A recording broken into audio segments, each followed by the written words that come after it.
Oke teman-teman, Singsong Separuh Senja, kita akan mereview suara saya sendiri untuk lagu Janji Putih Dodi Latuhari dengan chord female ya. Dan kita dengarkan dulu satu lagu, kemudian kita akan review beberapa bagian. Nanti di situ akan ada materi-materi atau istilah-istilah baru dalam bernyanyi ya, terutama lebih ke technically-nya. Oke, kita dengerin sama-sama dulu fullnya ya. Beta janji, beta jaga Ale untuk selamanya. Beta janji akan setia hanya untuk satu cinta. Ini cinta yang beta punya dari relung hati jiwa.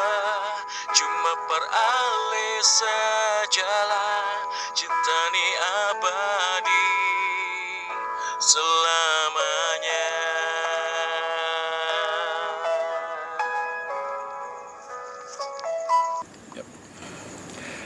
Jadi overall atau secara garis besar, yang pertama yang bisa kita ambil dari vokal saya di situ, ya pertama kita pakai pernafasan perut. Jadi pernafasan, bukan pernafasan dada ya atau leher mungkin kita sebutnya gitu. Jadi pernafasan perut itu akan menghasilkan suara atau akan menggetarkan pita suara lebih tepatnya. Jadi keluarannya dari mulut kita akan lebih lembut, lebih halus, lebih bagus lah ya. Itu yang pertama. Untuk melatih pernafasan perut itu ya ada banyak cara sebenarnya, tapi lebih ke bagaimana kita memfungsikan perut kita untuk starting mengambil udara dari luar ke dalam, yang nanti akan dikeluarkannya juga tekniknya itu dari perut. Jadi bukan dari dada ya. Kalau misalkan kita menggunakan pernafasan dada, biasanya ketika kita mengambil nafas, dada kita akan terangkat. Tapi kalau kita menggunakan pernafasan perut, perut kita yang akan membesar dan perlahan-lahan mengempis ketika kita mengembuskan udara keluar. Terus yang kedua ya, kalau kita melihat garis besarnya di situ, kita bisa melihat satu ekspresi ya, ekspresi lebih ke penghayatan lagu ya. Kalau dalam segi vokalnya kita bisa mendengar istilahnya tuh dinamika dalam bernyanyi. Dinamika dalam bernyanyi itu maksudnya begini, jadi bagaimana kita mengeluarkan suara itu dalam hal volume, besar kecilnya suara yang kita keluarkan. Jadi awalnya mungkin agak lirih, kemudian agak kecil maksudnya, kemudian kita kontrol menjadi suara yang volumenya agak besar.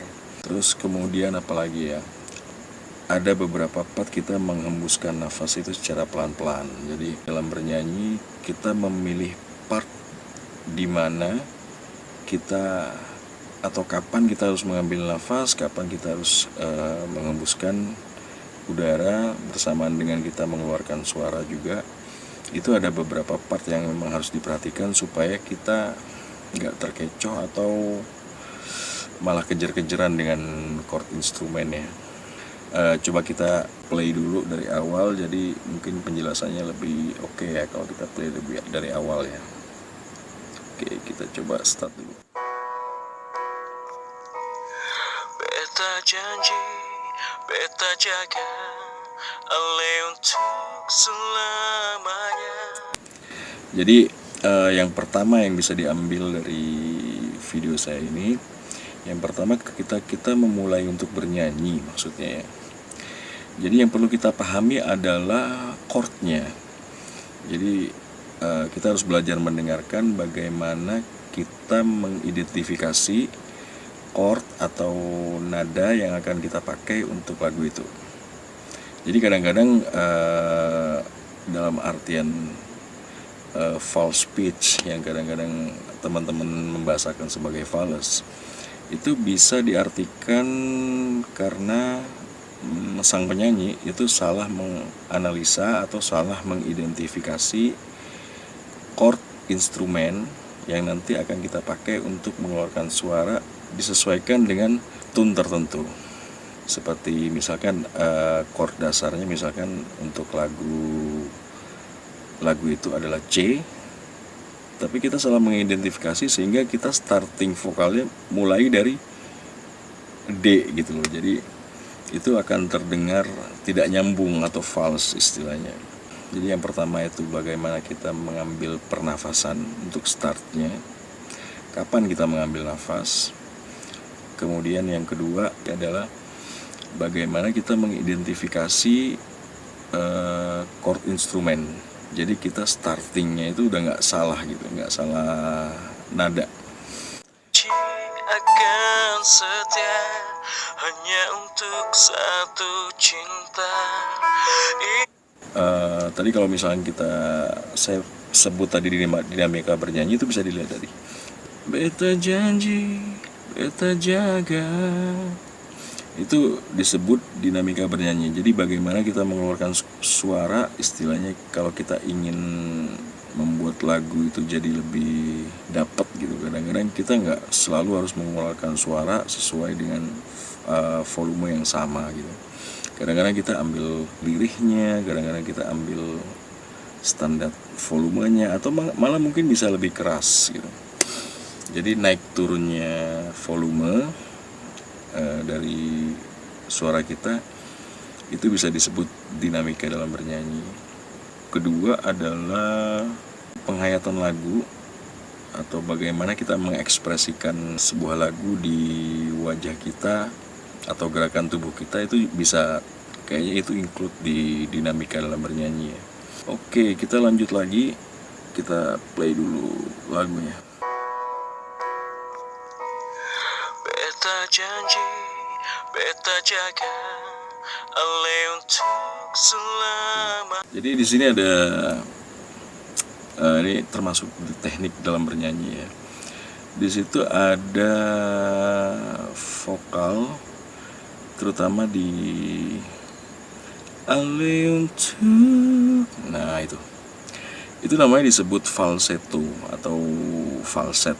Jadi teknik bernyanyi dengan melirihkan suara, kalau mungkin saya boleh sebut gitu ya.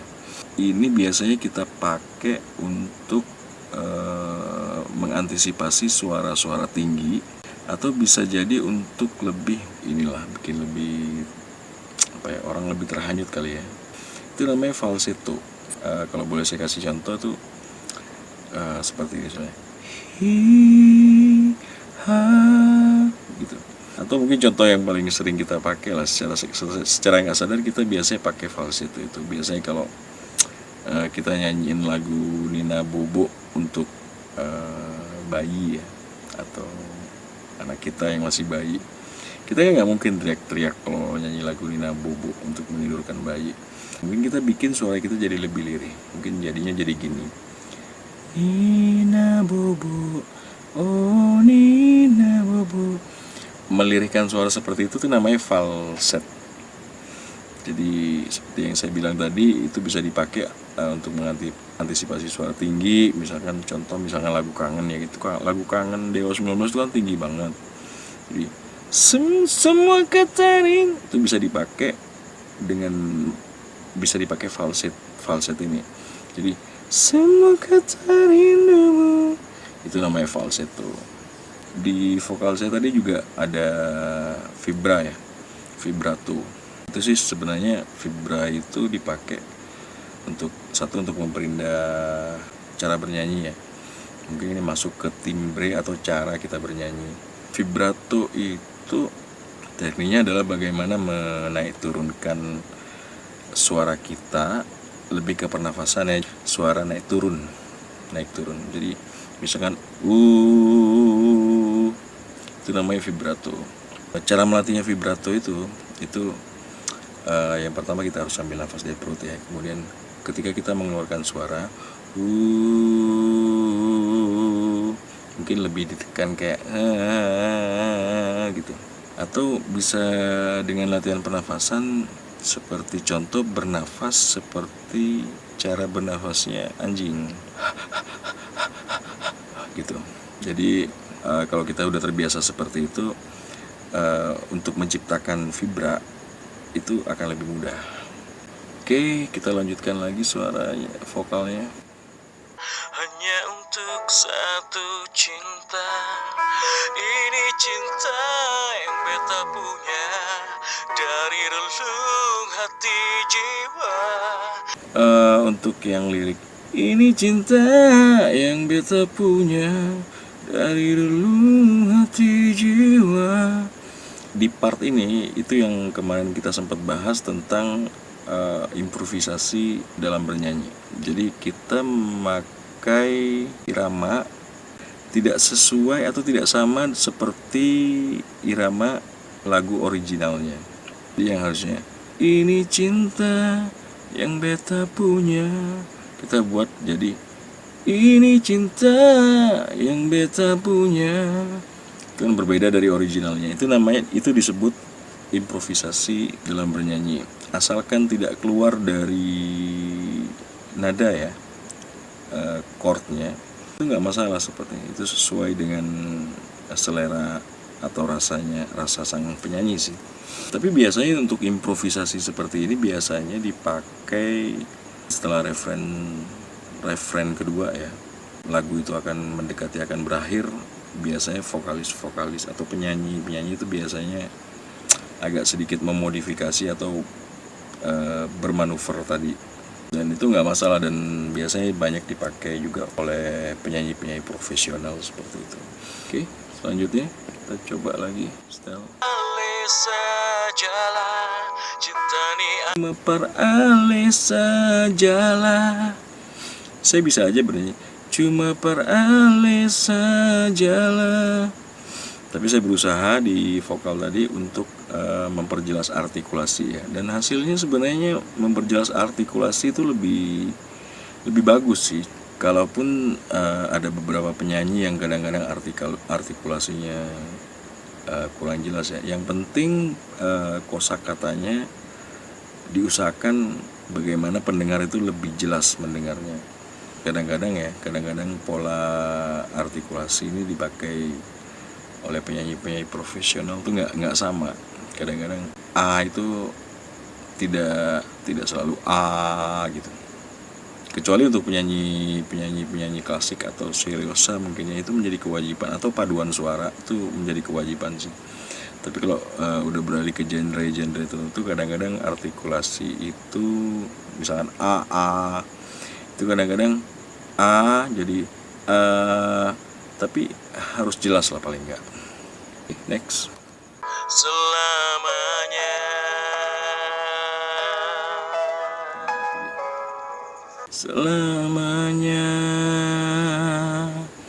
Vibra itu kalau misalnya kita udah paham dan bisa mengontrolnya, sebenarnya itu kita bisa memakainya sesuai kebutuhan kita. Tapi kalau saya pribadi, saya lebih suka vibranya itu nggak terlalu tebel ya.